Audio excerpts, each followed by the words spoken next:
A man in Oregon walked off a marked trail to get a better photo, 2 miles from his car.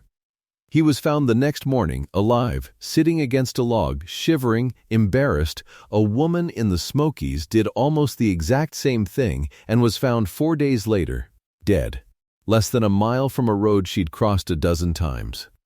Same distance. Same weather. Both fit. Both experienced. The difference between them wasn't gear. Neither one was carrying a tent or a water filter or a fixed blade. The difference was decisions, a handful of choices made in the first 20 minutes after the light started going. And here's the part nobody in this whole category of video will tell you. Almost every what to pack to survive the woods list is built for a disaster that will probably never happen to you. Multi-day wilderness. Living off the land. Batoning firewood with a survival knife. That's a fantasy for a man who got dropped into the backcountry by a bush plane. It is not your event. Your event is this. You're a day hike or a scouting walk from the truck. You know this ground. And then the sun drops, the shadows flatten everything out, and the country you've walked 100 times stops looking like itself. That's the real emergency. And surviving it comes down to 6 things. 5 of them fit in a jacket pocket and cost less than a tank of gas. The 6th is free, and it's the one that decides whether anyone is even looking for you. We'll get to that one last, because it's the one that actually changes the ending. Let me tell you the truth up front, because it takes the fear down a notch and it's real. The large majority of lost hikers, call it around 97%, are found within 24 hours. Most within 12. So this was never about surviving a week. It's about surviving one cold, miserable night in decent enough shape to walk out at daylight. Uncomfortable, not in danger. Hold on to that. It reframes everything that follows. Number 1. The one that saves people and the one nobody makes in time. Stop moving. The most dangerous thing you can do the moment you realize you're turned around isn't panic. Panic at least keeps you in one place while your heart hammers. No, the dangerous thing is the calm, reasonable decision to keep walking, just over this rise, just to that ridge. The road's got to be right through there. 2 things happen when you walk after dark, and both of them can kill you. First, walking is how lost becomes injured. A twisted ankle on your own back 40 at 2 in the afternoon is an inconvenience. That same ankle, in the dark, 2 miles out, alone, on cold ground, that's a different night entirely. You are old enough now to know a fall isn't what it used to be. Add darkness and you're rolling dice you don't need to roll. Second, and this is the mechanical reason searchers beg you to stay put. The moment somebody reports you missing, search and rescue draws a circle. They start from your last known point and they work outward, and there's a whole science to where lost people drift.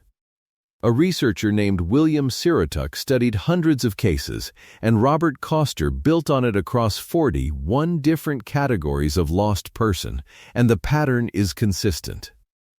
Lost people go downhill. They follow the lines, streams, drainages, trails, power cuts, which means every hour you keep walking, you're not walking toward rescue. You're walking out of the circle they've already drawn around you. There's a protocol taught in hunter safety and wilderness courses for exactly this moment. Stop, think, observe, plan. The first letter is the whole game. You stop, physically, right where you are, and you let the animal part of your brain settle before you decide anything.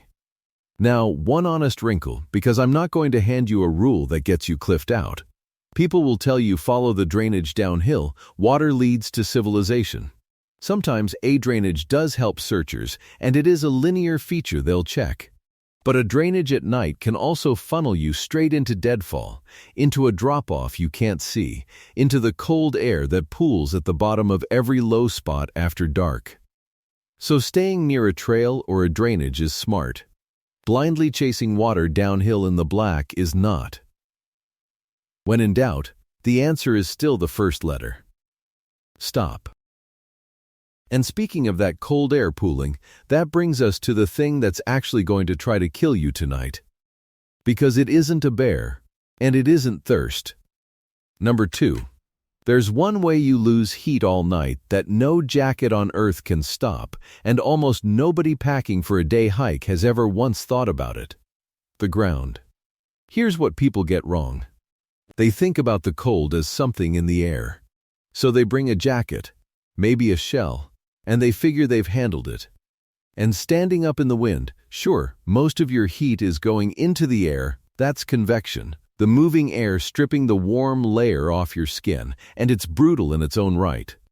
40 degrees with a 35-mile-an-hour wind on it feels like the high 20s against bare skin. But you're not going to stand up all night. You're going to lie down. And the second your back is on that dirt, the game changes completely. Cold ground is a heat thief, and it works by conduction, direct contact. Air is a slow robber. The earth is a fast one. Lie on cold ground, and it pulls the warmth straight out of your body, into a heat sink so large it never fills up, faster than any coat can put it back. And here's the cruel joke. The insulation you're lying on gets crushed flat under your own weight. This is exactly why campers carry sleeping pads and not just bags. An expensive sleeping bag laid on bare dirt has almost no insulation left on the bottom. Your weight squashes the loft to nothing.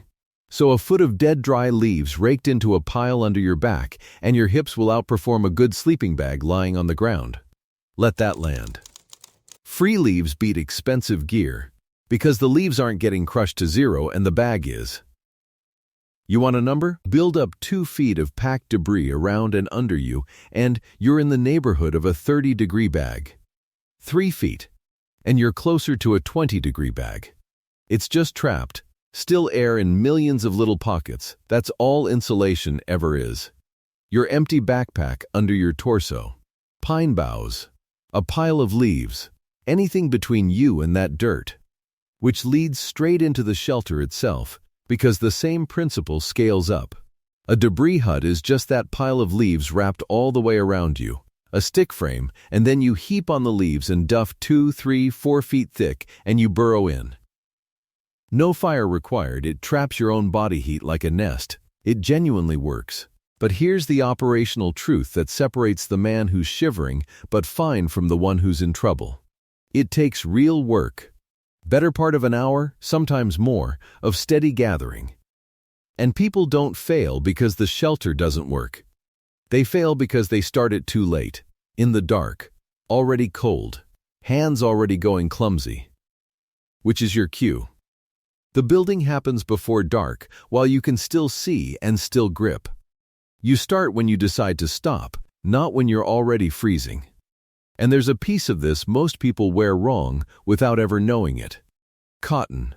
That soft cotton t-shirt, those cotton hunting socks, the hooded sweatshirt.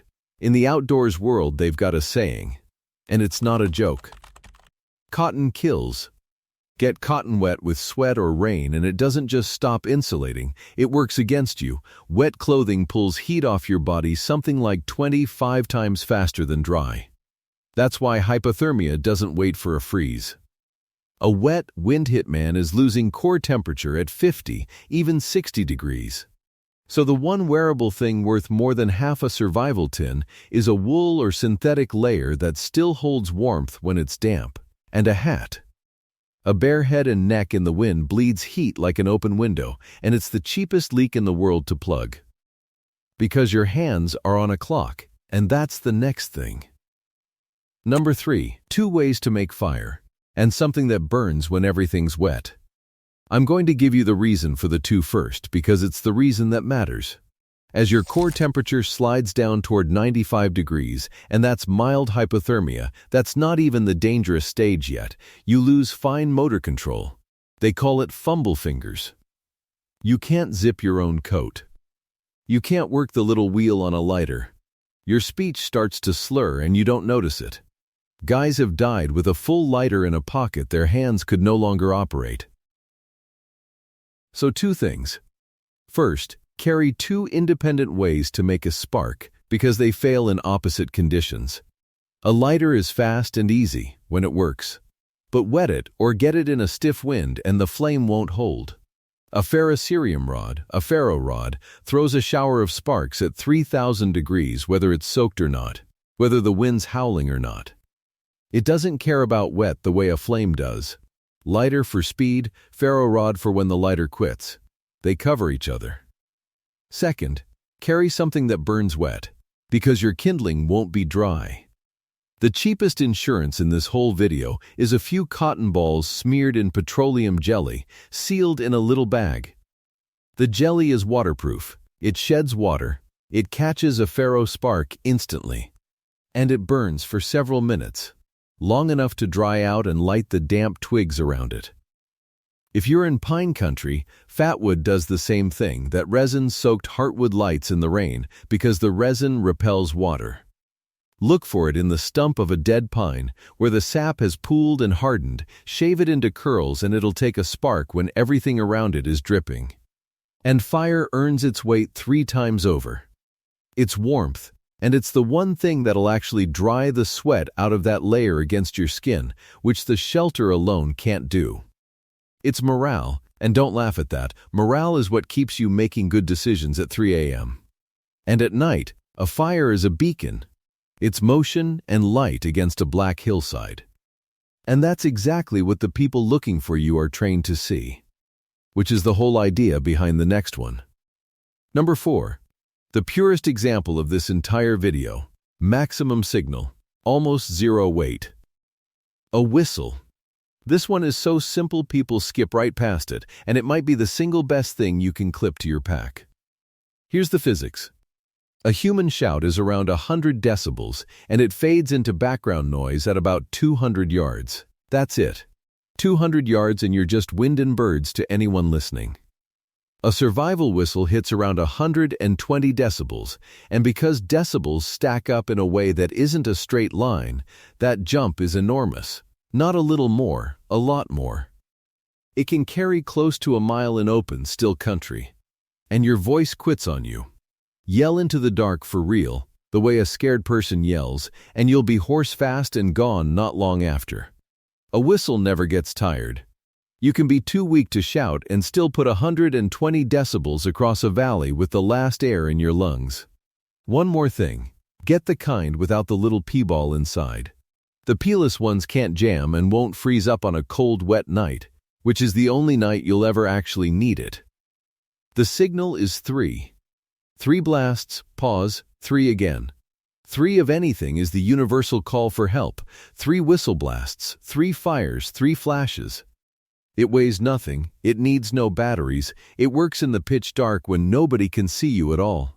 If one item on this list is the thesis of the whole thing, actually need it, not wait, it's this one. Number 5. Being seen and knowing which tool is the wrong tool at 2 in the morning. Search teams, on the ground and in the air, hunt for 2 things. Contrast and motion.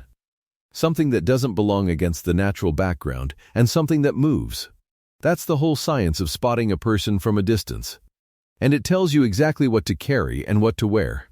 At night, it's a light. A headlamp, specifically, because it's hands-free, it lets you build that shelter after dark, and it's visible for miles to a searcher on a ridge or in a helicopter. A single point of moving light in the dark is one of the easiest things in the world to spot from far away. Sweep it, wave it. Don't just let it sit. Motion is half of what they're scanning for. By day, it's color. Not the earth tones everybody buys because they look good in the woods. That's camouflage. That's you disappearing. Blaze orange. Safety yellow. One bright, unnatural layer stuffed in your pack that you put on or lay out flat where a plane can see it. The forest has no safety orange in it. That's the point. And if you've got the daylight and the energy, make yourself bigger than a man. Lay that bright layer in an open patch. Stomp a big X in snow or drag deadwood into one on bare ground. A single straight line or an X reads as unnatural from the air. Nature doesn't make right angles, and it turns one small person into a signal 50 feet wide. And here's where I'll debunk a piece of gear the survival tins love. The signal mirror. A mirror is genuinely powerful. In daylight, flashing sun at an aircraft, it's excellent. But it is a mirror. It does absolutely nothing at 2 in the morning, which is precisely when you're coldest, most alone, and most in need of being found. Carry the light for the night. The mirror is a daytime tool pretending to be an all-hours one. Let me put a frame around all of this before the last one, because it's the thing that makes the priorities make sense. There's an old rule of thumb, the rule of threes. 3 minutes without air.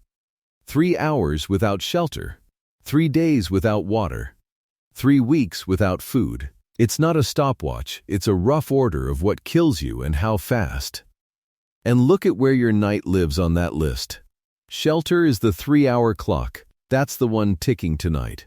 Water is the 3-day clock, you'll be walking out at daylight long before it matters. And food? That's the 3-week clock.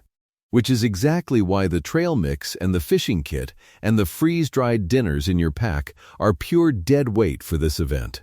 You're not out here long enough to get hungry in any way that counts. You're solving the 3-hour problem.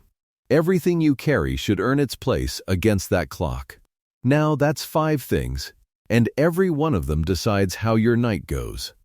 The 6th decides something bigger. It decides whether the night ends. Number 6. The single most important survival item you own. And it's not in your pack. You used it before you walked out the door, or you didn't. You told one person where you went and when to worry. Everything else on this list, the whistle, the fire, the leaves, all of it keeps you alive through the night. But it's all pointless if no search ever starts. You can do everything right, shelter up, stay put, ration your warmth perfectly, and if not one soul on earth knows you're overdue and knows where to send help, you are just waiting, correctly, in a spot nobody will look. So the highest value thing you do on this entire list costs nothing and happens before you leave the house. It's a 2-line text to one reliable person. Walking the North Ridge off the Miller Road trailhead. Back by 6. If you haven't heard from me by 9, call the county sheriff. That's it. Where and when to worry, and who to call. And notice why the where matters so much. Remember Syrotuck and the downhill drift. If your person can tell searchers your trailhead and your route, they hand the county search and rescue team the center of that circle. Without it, the woman in the Smokies is a needle in a county-sized haystack. With it, she's a short walk from a known point. That message is the free version of a rescue beacon. It's the thing that flips a switch from nobody knows to a search starts tonight. Gear decides how the night goes. That text decides whether anyone's coming. And if you want the paid upgrade, it's real and it's here now. A Garmin InReach runs on the Iridium satellite network. That's the constellation with true near-global coverage. Poles included, with a dedicated SOS button that fires even with your phone stone dead. And it'll run for days on a charge. It doesn't just yell help, it two-way texts a monitoring center so they know exactly what you need. There's Spot, the cheaper cousin. And the newer iPhones, 14 and up, now do emergency SOS by satellite over the Globalstar network, live in around 20 countries, and it came free for the first couple of years on the phone. Plenty of Android flagships do the same now. It's genuinely useful, and it's already pulled stranded people off mountains. But understand what those are. They're an upgrade on the habit, not a replacement for it. The two-line text is the one every single person watching this already has the tools to send, and it's the one almost nobody actually sends. Send it. Every time. Even on the walk you've done 1,000 times, especially that one. So let me put the map back together, because that's really what this was. 6 things. 3 of them are decisions, and 3 of them are cheap objects. And not one of them is the multi-day bushcraft kit the internet keeps trying to sell you. Stop moving before you turn lost into injured. Get off the ground, because the earth is the thief no coat can stop. 2 ways to make fire and something that burns wet, done early while your hands still work. A whistle, 3 blasts, a mile of reach for the weight of nothing. A light and a bright layer, because they're hunting contrast in motion. And the text you send before you go, because it's the only one that determines whether the search ever begins. Notice what's not on the list. The survival tin you've never opened. The fixed blade doing a job a folder already does. The water filter for a night that was never going to come down to thirst, because you'll be found long before dehydration is even a real question. The fishing kit. The paracord bracelet. The signal mirror at 2 a.m. wait. All of it. Comfort for a scenario you're not in.